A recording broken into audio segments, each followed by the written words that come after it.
Hari ini kita bincang kerja rumah 39, yaitu 37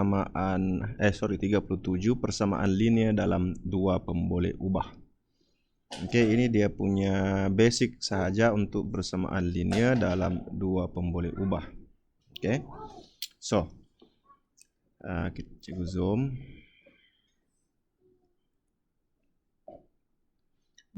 Soalan bulatkan persamaan linear dalam dua pemboleh ubah. Oke, so artinya ada dua lah.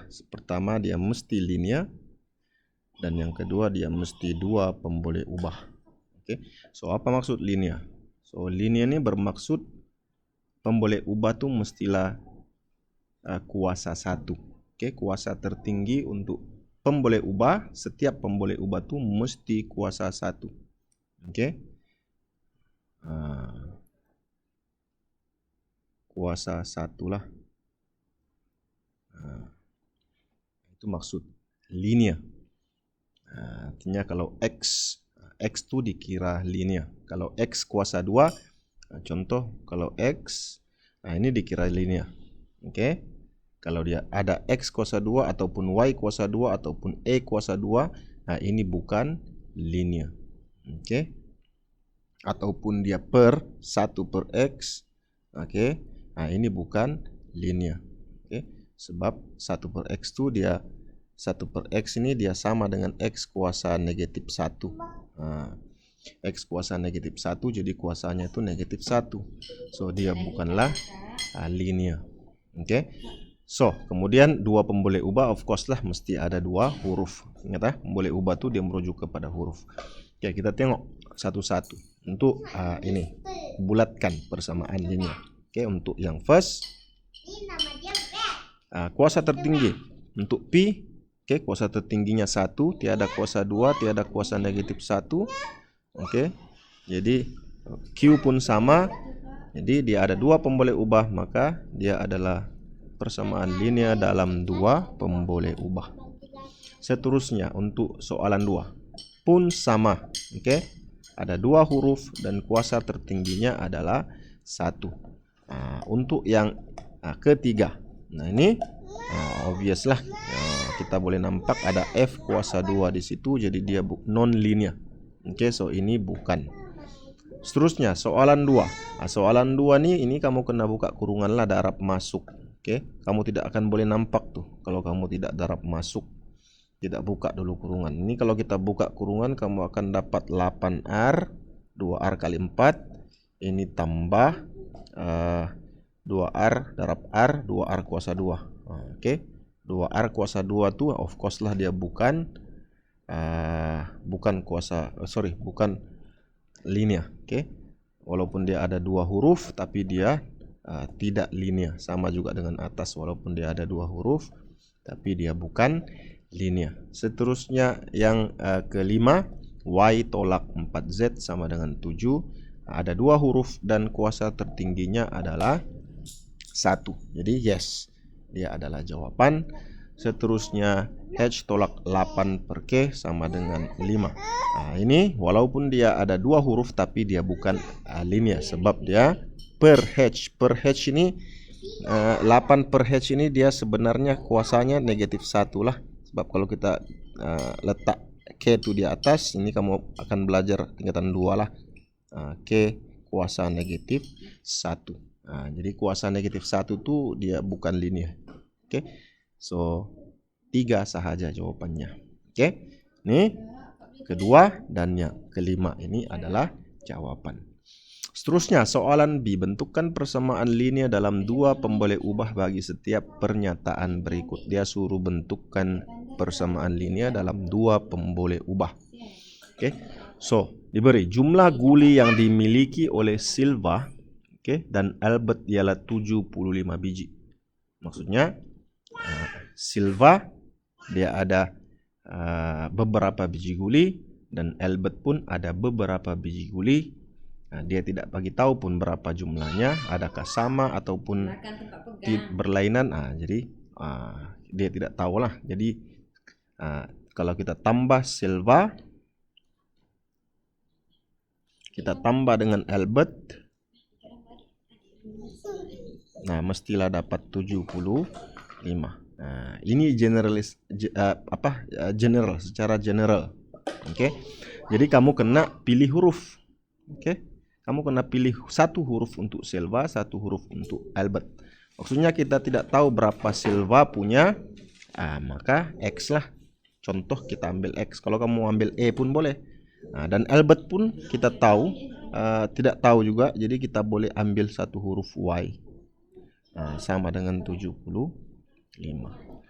Jadi ya, oke. So itulah jawabannya. Senang saja. Ada pula tanya, cikgu kenapa tidak X, Silva, Albert X? Sebab dalam soalan tidak bagi tahu. Kenapa Silva dengan Albert tidak sama? Sebab dalam soalan dia tidak bagi tahu jumlah kedua-duanya sama. Oke, dia tidak bagi tahu pun bilangan guli Silva sama dengan bilangan guli Albert. Jadi kita beranggapan bahwa kedua-duanya Silva dan Albert memiliki biji guli yang berlainan banyak. That's why kita pilih huruf yang berlainan juga. Kalau dalam soalan dia kata sama, barulah kita guna huruf yang sama. Lagipun ini adalah dua pemboleh ubah kan. Jadi of course lah hurufnya mesti ada dua. Seterusnya, sepaket beras adalah lebih berat daripada sepaket gula. Oke, itu pernyataan. Beza jisim antara 4 paket beras dengan 2 paket gula ialah 9 kilo. Ini kamu kena buat assumption dulu sama juga. Oke, macam ini kita buat Silva X, katakan Silva X dan Albert Y. Ini pun kita kena buat assumption. Cikgu ambil B untuk beras, G untuk gula. So beras katakan dia X. Oke, cikgu ambil X lah. Boleh juga E lah. Cikgu ambil E. Manakala gula, cikgu ambil B. Ingat kita selalu ambil huruf kecil. Pemboleh ubah tu mestilah kebiasaannya huruf kecil lah, bukan mesti kebiasaannya huruf kecil. Oke. Jadi dia kata beza. Ini yang kita mau nih. Sebab dia sama dengan 9 tuh. Ini nih hasilnya sama dengan 9 tuh apa? Oke, so beza 4 paket beras. Artinya kalau 4 paket beras artinya 4E lah. Oke, sebab satu paket tadi kita kata E, berat untuk satu paket. Oke, ini berat untuk sepaket. Oke, ataupun jisim. Sorry, bukan berat lah, jisim satu paket. Oke, oke. Intinya beras E kilogram, manakala gula B kilogram, kita tidak tahu. Oke. Jadi bila dia kata ada 4 paket beras, 4E lah. Bila kita tolak sebab dia kata beza jisim antara 4 paket beras dengan 2 paket gula, 4E tolak dengan 2B.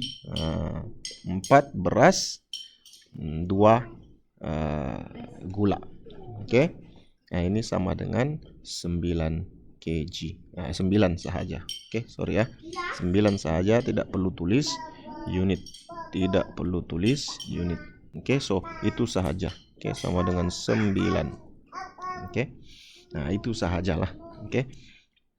Jadilah persamaan linear dalam 2 pemboleh ubah. Seterusnya C. C ini dia suruh congak. Dia suruh cari penyelesaian. Macam tadi ada satu pemboleh ubah saja, jadi jawabannya pun ada satu. Macam mana kalau ada 2 pemboleh ubah? Jadi bila ada 2 pemboleh ubah, maka jawabannya banyak. Macam contoh ini dia suruh cari 2 pasangan penyelesaian yang mungkin bagi persamaan berikut. Maksudnya dia mau cari berapa nilai X dengan Y supaya kalau ditambah, oke, dapat 4. Ini banyak lah kan. 1 tambah 3 boleh, 2 tambah 2 boleh, 3 tambah 1 boleh, 0 tambah 4 boleh, 4 tambah 0 boleh, kemudian 5 tolak 1 boleh. Jadi banyak. Jadi dia minta 2 sahaja, jadi kamu pilih 2 sajalah. Oke.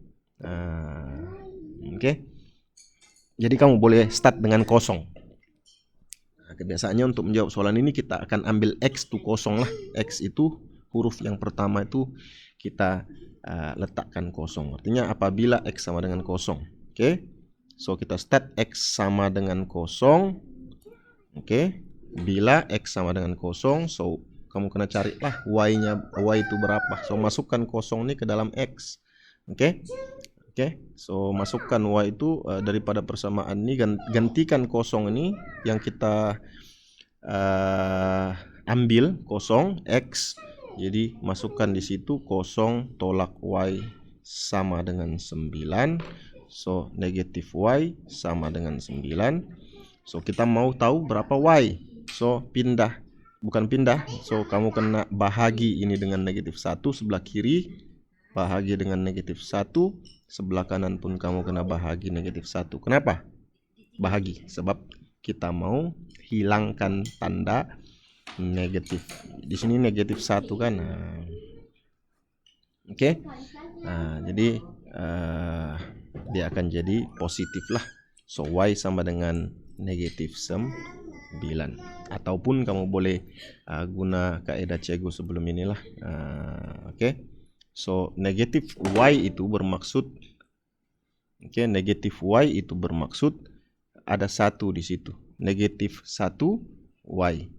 Jadi kamu kena pindah negatif 1 pergi sebelah. So di sini hubungannya darab, pindah pergi sebelah dia jadi bahagi per negatif 1.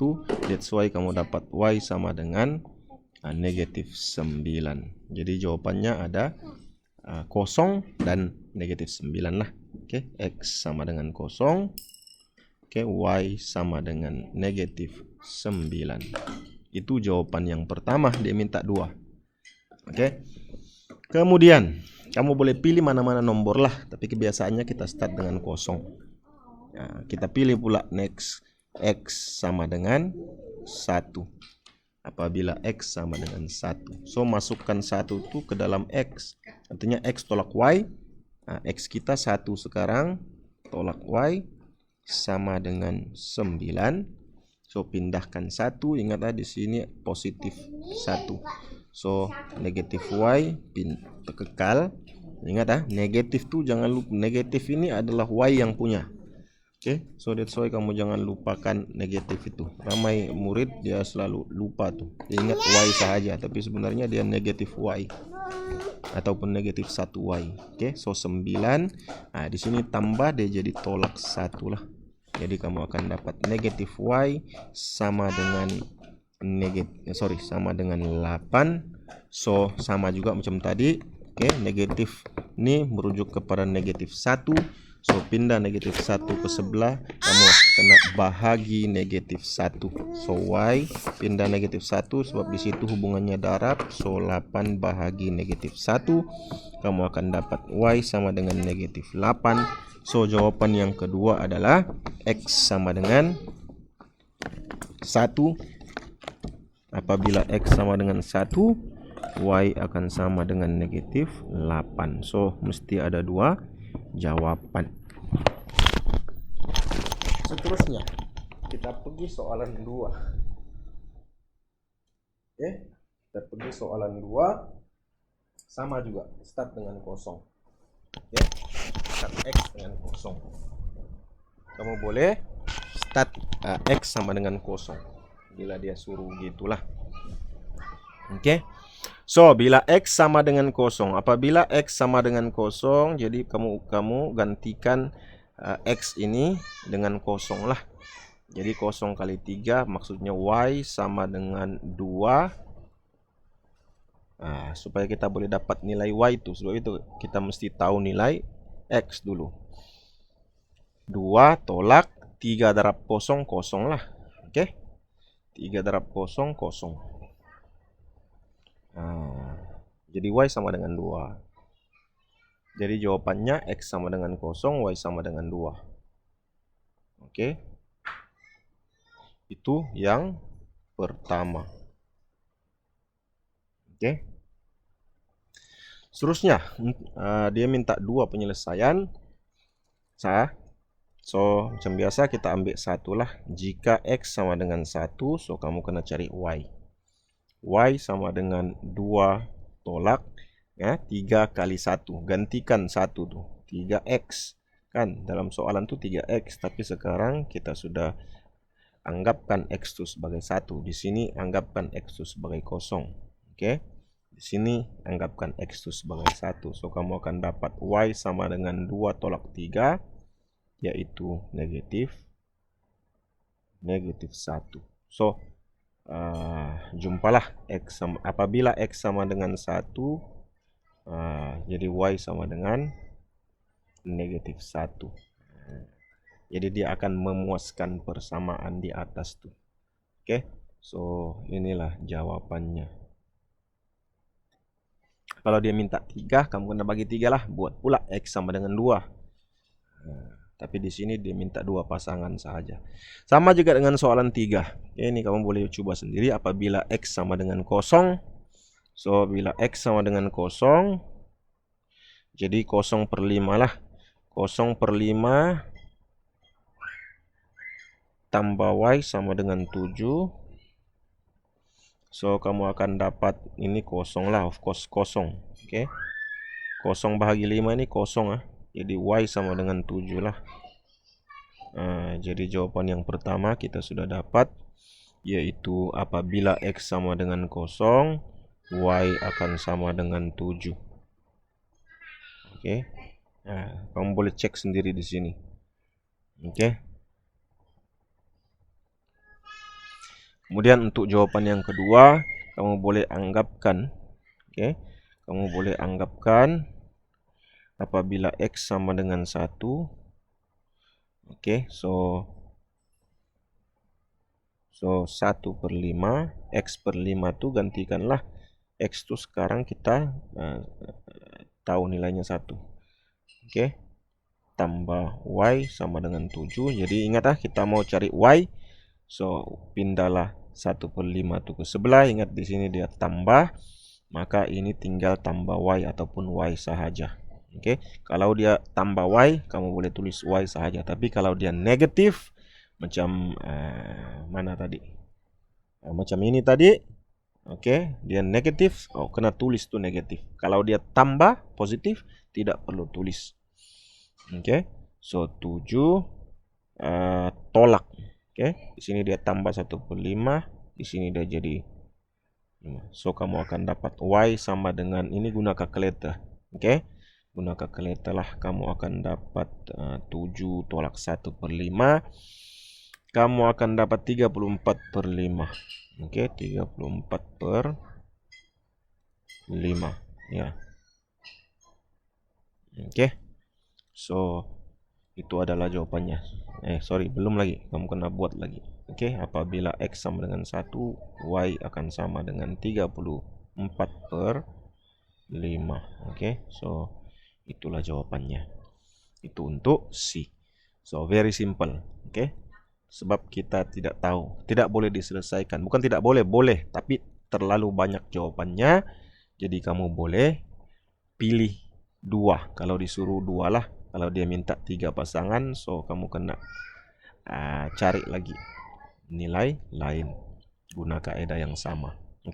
So itu adalah kerja rumah 37. Cikgu harap kamu paham. So thank you. Kerja rumah 38 nanti cikgu akan buat videonya. Thank you kelas.